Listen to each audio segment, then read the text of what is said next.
Information Asymmetry and Equilibrium Monitoring in Education by Mario Ferreira and Pierre Young.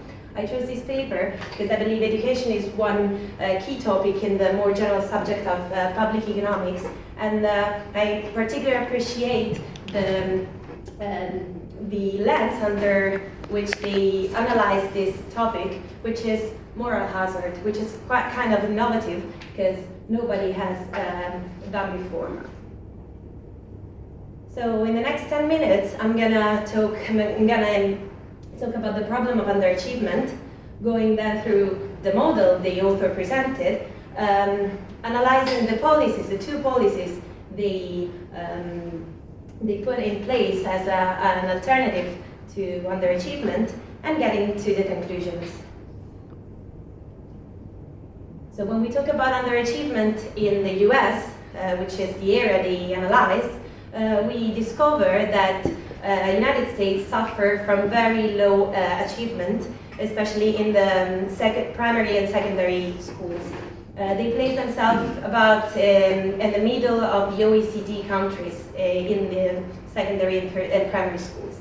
To fully understand how to approach underachievement, we need to start from the beginning and asking ourselves, where do achievements come from?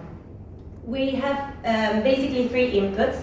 There are the school effort, so the commitment that the school has towards the children, which is unfortunately unobservable, neither to the households or to the policymaker. For this reason, school effort is usually underprovided. This leads to two main effects. The first one is a direct effect, and is reducing the achievements. The other is an indirect effect, and the underprovided school effort make the other inputs less productive. The other inputs are peer quality, so the average quality of the class in the school, and the household learning effort. Moving on, the United States government placed some programs that link the schools and the teachers' goals to the children's achievement. In this way, they tried to mitigate what is the biggest problem the author presents in the paper, which is the information asymmetry. We can refer to household-school relationship as a principal-agent model, in which the agent, so the school, has a fully knowledge about his intentions and his actual work, while the principal, so the household, cannot monitor efficiently on the agent's work.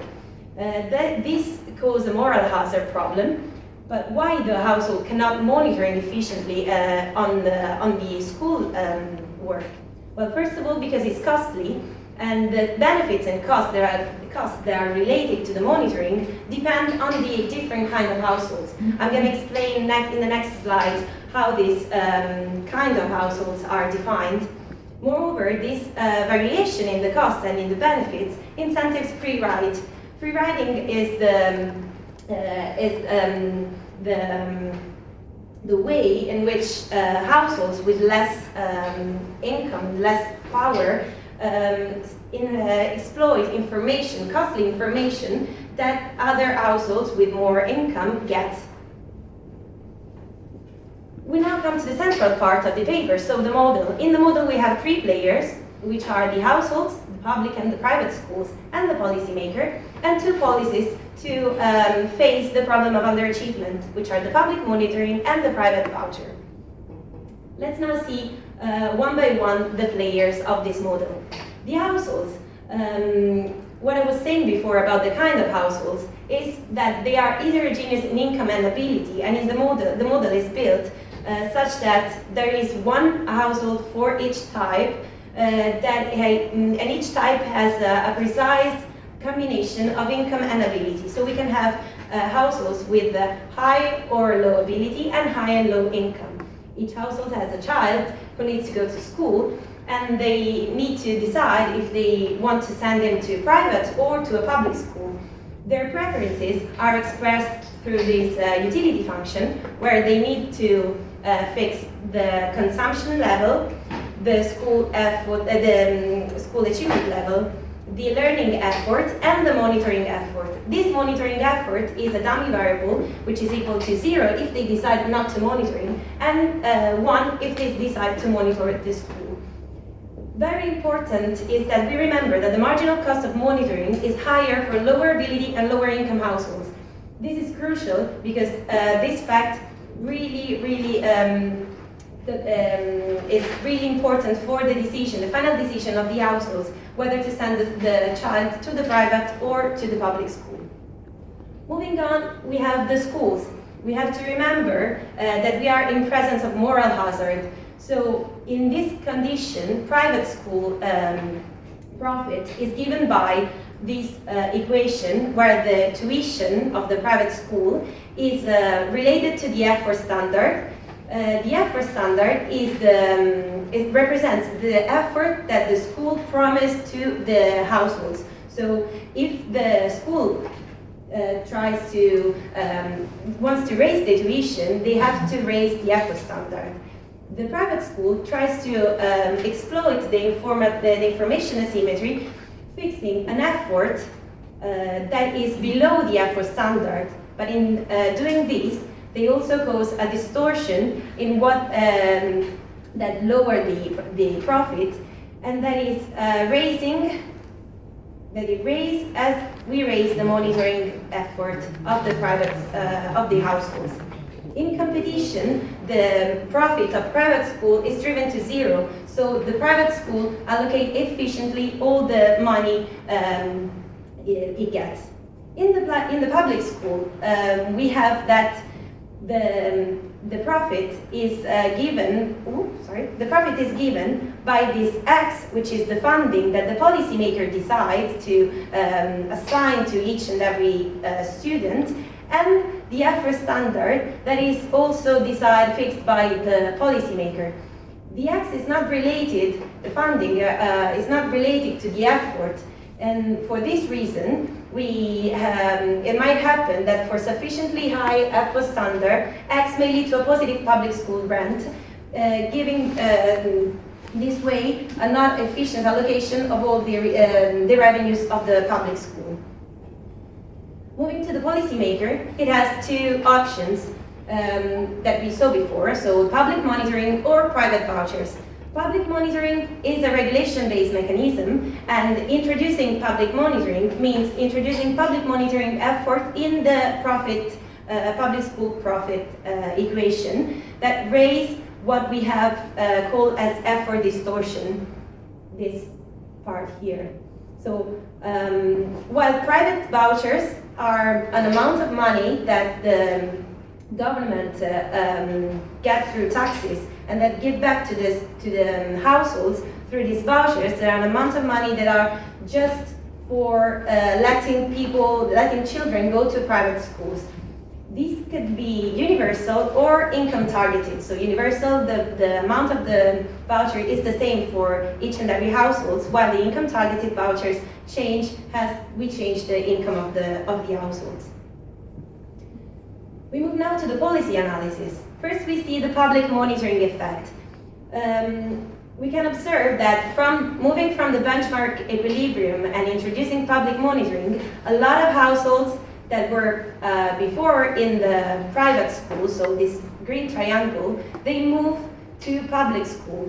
This, of course, raises the private monitoring because the households with high income and high ability have more possibility to monitor, and cause an increasing of public school effort. On the other hand, public monitoring can crowd out some private monitoring from the low income and low ability households and can incentive the free ride. The net outcome of this effect depends on the fiscal cost of the public monitoring. Because for public monitoring that is not so high cost, public school effort prevails on on the lowering of private monitoring and on the free riding. While if we have a fiscal cost that is high, the raising in public school effort is completely vanified by the other two effects. When we move to the vouchers policy analysis, we have to distinguish between universal and income targeted. For universal vouchers, we see that there are these two figures here. We see that private school attendance increase massively, while low income and low ability, in the case of low vouchers, stays in public schools because they don't have the cost of private monitoring in private school is prohibitive for them. So moving all these people from public to private schools cause a collapse in public school effort and achievement, while with income targeted vouchers, the households that move from private to public schools are way less, and the monitoring rate don't fall as much as with universal vouchers, even though these vouchers are ineffective for lower income and lower ability households. In conclusions, this model explains that both public monitoring and private vouchers reduce moral hazard, although none of them completely extinguish this problem. These two mechanisms are not substitute for some households, because we saw that low income and low ability households cannot rely on the vouchers, and there are several problems on private monitoring, public monitoring as well. And the authors propose that the ideal solution is a thoughtful combination of the two mechanisms. In fact, as we see, putting in place a mixing of these two policies can raise the average actual school effort from 51% to 60%, can increase public school use, can have a public school use of revenues, reducing the rent from 41% to 13%, so we have a better allocation of the revenues of public schools, and we can also have an improving in the achievements. That is what we were aiming to do. Another solution to mitigate moral hazard, it could be encouraging private monitoring. They didn't consider this in the model, because we saw that private monitoring was a dummy variable. So the households could decide just to monitor or not to monitor. But encouraging private monitoring can be useful to mitigate moral hazard, and so a policy that helps people and perhaps reduce the cost of private monitoring could be also effective to mitigate the problem of information asymmetry. There are any questions? Thank you for your attention. Thank you.